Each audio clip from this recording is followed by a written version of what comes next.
எல்லோருக்கும் வணக்கம். எல்லாம் தீபாவளியை ரொம்ப சிறப்பா கொண்டாடி இருப்பீங்க. எல்லாமே தீபாவளிக்கு நிறைய ஸ்வீட்டு, நான்வெஜ், எல்லாமே நிறைய விருந்து சாப்பாடு அது மாதிரி எல்லாமே சாப்பிட்டுருப்பீங்க. இந்த ஆரோக்கிய சந்தையில என்ன பிளான் பண்ணிருக்கோம்னா, ஒரு விவசாயி நேரடியாக கொடைக்கானல்ல இருந்து சவுச்சவு, மிளகு, மலைப்பூண்டு இது மாதிரியான இயற்கை முறையில விளைவிக்கப்பட்ட பொருட்களை கொண்டாடுறாரு. நீங்க அவசியம் இந்த மாதிரியான காய்கறிகள் அது மாத்திரம் இல்லாம மிச்ச காய்கறிகளுமே நிறைய விற்பனை செய்ய இருக்கும். மிகவும் குறிப்பா சொல்லணும்னா, அந்த நம்ம கொடைக்கானல்ல இருந்து வர்ற விவசாயி ஒரு சௌச்சோ 5 ரூபாய்க்கு தான் விற்பனை பண்றாரு.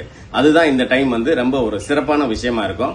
அதனால அவசியம் நீங்க இந்த டைம் ஆரோக்கிய சந்தை வாங்க, அனைவருமே இயற்கை பொருட்களை மற்றும் ஆரோக்கியமான பொருட்களை வாங்கி பயனடைங்க. வர நவம்பர் 1ஆம் தேதி சனிக்கிழமை காலையில 10 மணில இருந்து சாயந்தரம் 5 மணி வரைக்கும் நம்ம காந்தி மியூசியத்துல கிரீன் ஃபண்ட்ஸ் ஆரோக்கிய சந்தை நடக்க இருக்குது. சோ உங்க ஃபேமிலி அண்ட் ஃப்ரெண்ட்ஸோட கண்டிப்பா விசிட் பண்ணுங்க. ஆரோக்கிய வாழ்வே ஆனந்த வாழ்வு.